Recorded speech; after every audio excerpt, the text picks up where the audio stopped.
Welcome to the channel, everyone. I'm Skratch. This is another Dragonheir Silent Gods video. Today, I want to show you how you can get over 22 million damage on the Chief Challenge boss, guys. This is going to be Fathomdown right here, taking 100% more cold damage. Now, I'm going to show you a very free-to-play friendly team, budget team, call it however you guys want. We are going to use one legendary hero, and that is Aditya, the hero that you can get from Season 3 as the guaranteed. Pretty much the same reason why you are fighting these bosses this time around, because you're gonna be able to get Calavera. First, I want to say a big thank you to Dragonheir for sponsoring the video. If you guys want to download the game, you can do so by clicking the link in the description down below, or in the pinned comment, or by scanning the QR code you see on the screen. Ladies and gentlemen, Dance of Misfortune. This boss is not as tough as he might seem, and I would suggest you, as I'm always telling you in all of these videos, make sure you guys are kind of like trying to evaluate your teams. Which one is your weakest team? Leave that for the last week. Which one is your best team? Your best teams. Use them in the very first few weeks and try to attack the easier bosses if possible, because you're gonna get a better score overall, allowing you to basically earn a better placement on the leaderboard. So it's gonna be a massive win for you. Now, he is overall an amazing hero, an amazing tank, and he can create you issues if you're not playing your team right. Now, I'm gonna share with you my strategy, guys, on how exactly I am tackling this boss, and I'm gonna share you some examples for more OP teams if you are somebody that's looking to compete, basically. This boss has the ultimate skill that will put accuracy penalty on you. It will reduce your ultimate energy, which will create a lot of RNG. It's gonna be super hard for you to time your team, to be honest, but you can still try. You know, it's gonna be hard to control who's gonna have their ultimate energy reduced or no. And then he will stun. Okay, he will knock back. He will stun. You will require to have one of your support characters with resistance to have basically a better survivability, to have easier control in the fight. Overall, he's very, very solid. Now, you do want to basically spread your team around on the map. You don't want them to be in close proximity to take more damage, basically, like splash damage. So this is the team that we are running. As you may notice, I have no skill timing whatsoever. So we have Estella, an amazing, amazing healer. She does a great job in here. I have a rare artifact, aka Epic now. We have a Moonlight's Blessing set on her.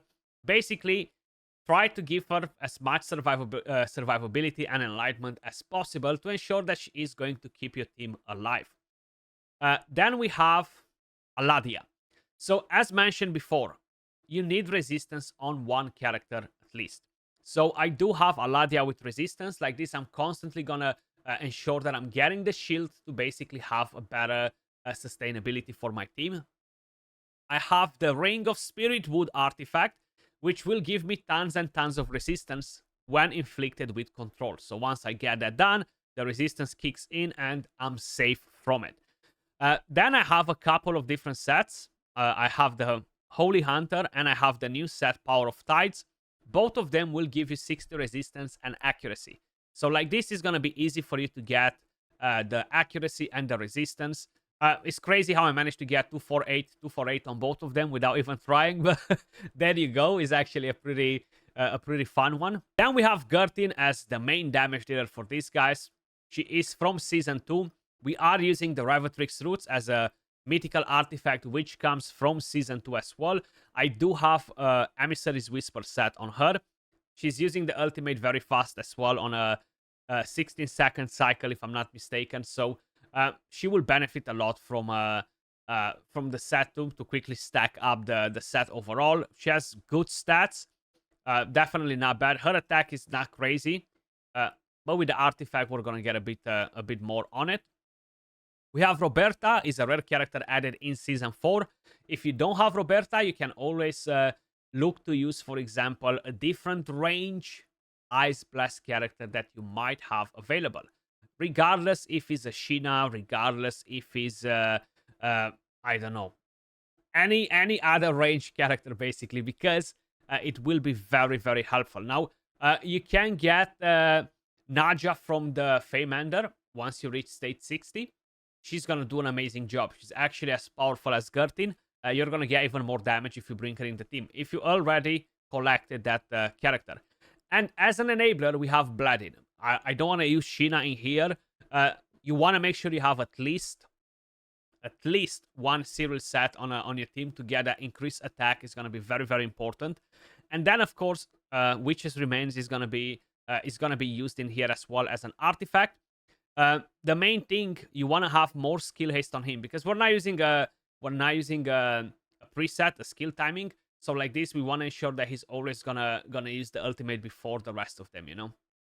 But if you guys want to watch it again, that's what we have on the Manticore on Roberta, and no skill timing. Let me just quickly show you how the run is being done right here. We have the HP aura rather than have a different one. You see, we got a stun on Estella, which is fine, not a problem.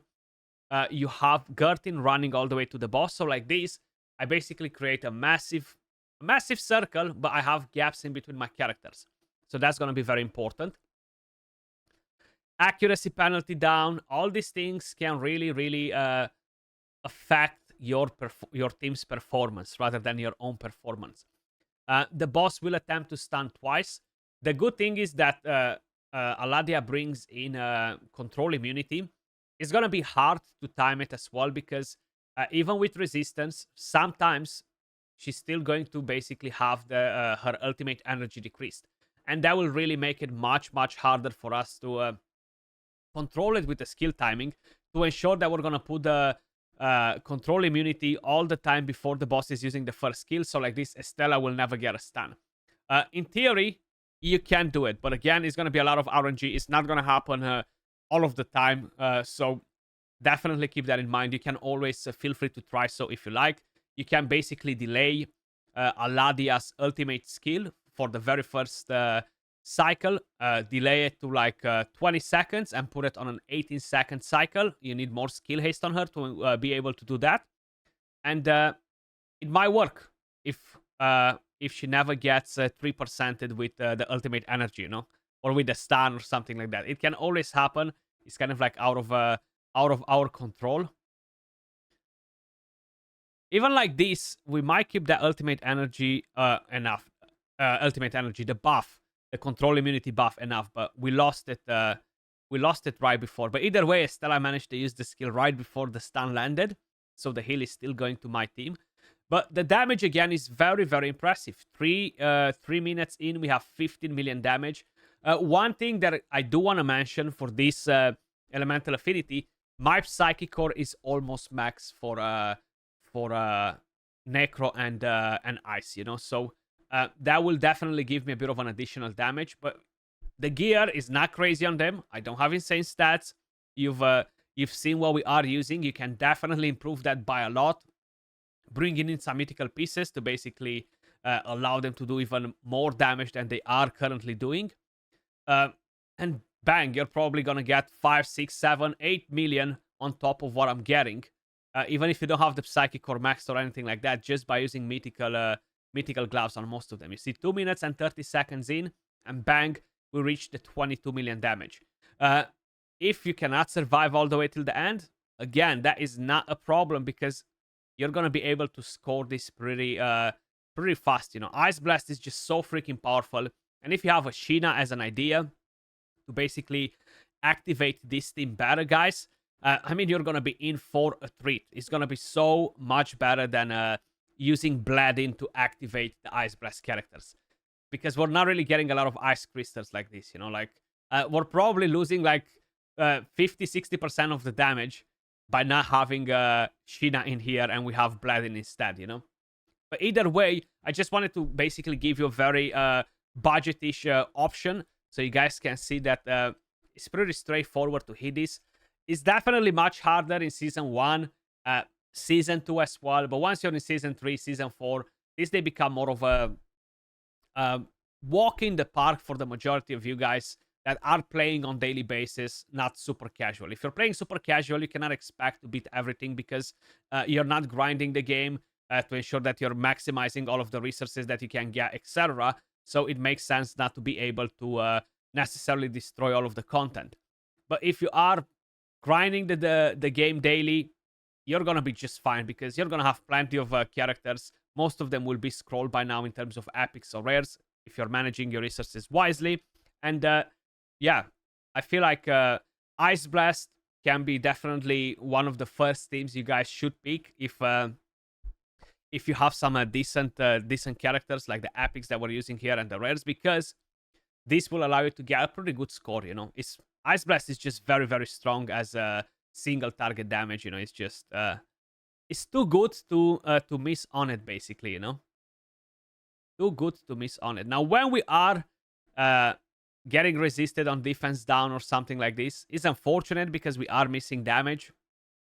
Right now, we should be a bit higher in terms of damage, to be honest with you guys, but it is what it is. Basically, we managed to get a defense down again.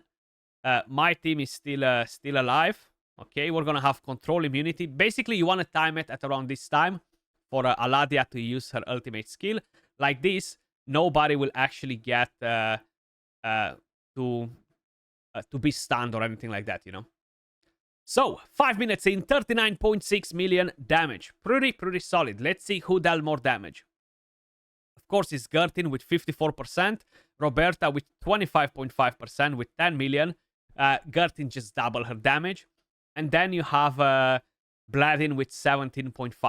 Now, let me just quickly show you a couple of different characters that you could potentially use. As I mentioned, if you have different characters, like, for example, let's go to Ice because we're talking about damage dealers. If you have Naja to replace Roberta, my god, you're going to be in for a treat. Very, very solid option. If no, you might have Seidik. I'm pretty sure that Seidik will outdamage Roberta. I actually haven't compared them to see, but I'm pretty sure it will. Seidik is actually not too bad. He is ranged as well. And the thing with rares is easier to scroll them. I still know that epic scrolls are not growing on fences and stuff, so it's gonna be impossible to book every single rare, to scroll every single rare and epic in the game. But rares are definitely a bit easier to scroll. Now, of course, if you have the big boy characters, if you have Sheena, if you have Bladin, you can just go in with 3 Ice Blast and just absolutely demolish the boss. It's just crazy. If you have better support like Vinyara, very, very good. She's immune to stun. She can put decrease attack, ultimate energy control. If you have a different character to basically bring in recharge speed penalty in here, is gonna be nice. You have plenty of different options. The main thing is you don't want to use too many melee characters that are gonna group together because they will die a bit faster than the rest. And yeah, that would be pretty much everything for this video, guys. He's actually not bad as well, Zorak. I actually forgot to mention him. Range, derivative damage. You can go with actual Frost, but don't expect to really get such an amazing result like Ice Blast. Frost will get you to 22 million damage, but there's no question asked that Ice Blast is the way to go. They're just very, very effective, guys. Again, if you want to have a quick look at what we use right here, just if you haven't done it before. And yeah, this is pretty much another team that you can use on your Chief Challenge. Keep in mind, try to use your best teams first. I know I mentioned it many times, but I'm just making sure that it goes through the right side of the ear and it stays in there. It doesn't actually come out. As usual, appreciate all of you guys watching. Much love. Thanks again to Dragonheir for sponsoring the video. If you guys want to get involved, if you haven't played the game yet, you can do so by clicking the link in the description down below or in the pinned comment or by scanning the QR code you see on the screen. Much love, and I'll catch you all in the next one. Peace.